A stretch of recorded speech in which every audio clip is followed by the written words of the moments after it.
আসসালামু আলাইকুম ভাই ও বোনেরা।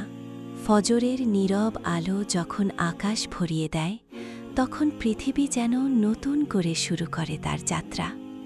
এই সময়ের নামাজ শুধু একটি ইবাদত নয়, এটি আত্মার জন্য এক গভীর শান্তি, এক নতুন সূচনা।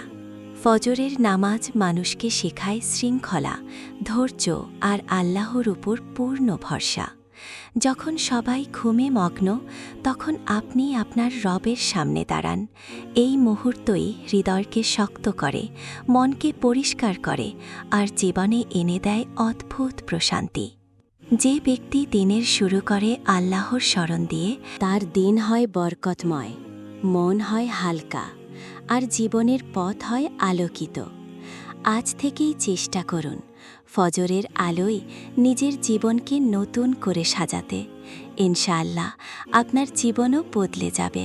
ফজরের সময়টা খুব অদ্ভুত।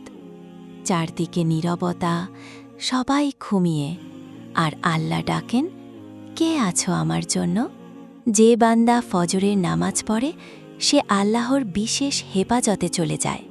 ফজরের নামাজ শুধু দিনের শুরু না, এটা পুরো জীবনের দিক বদলে দেয়। যার ফজর ঠিক, তার দিন ঠিক, যার দিন ঠিক, তার জীবন ঠিক। ফজরে উঠে কষ্ট হয়, কারণ এটা পরীক্ষা, আর পরীক্ষার পরেই আল্লাহ দেন পুরস্কার। আজ চেষ্টা করুন, কাল দেখবেন জীবন বদলাতে শুরু করেছে। আজ এ পর্যন্তই। দেখা হবে আবার কোনো ভিডিও নিয়ে। ভিডিওটি ভালো লাগলে শেয়ার, কমেন্ট, লাইক এবং সাবস্ক্রাইব করতে ভুলবেন না যেন। আল্লাহ হাফেজ। ফি আমানিল্লাহ।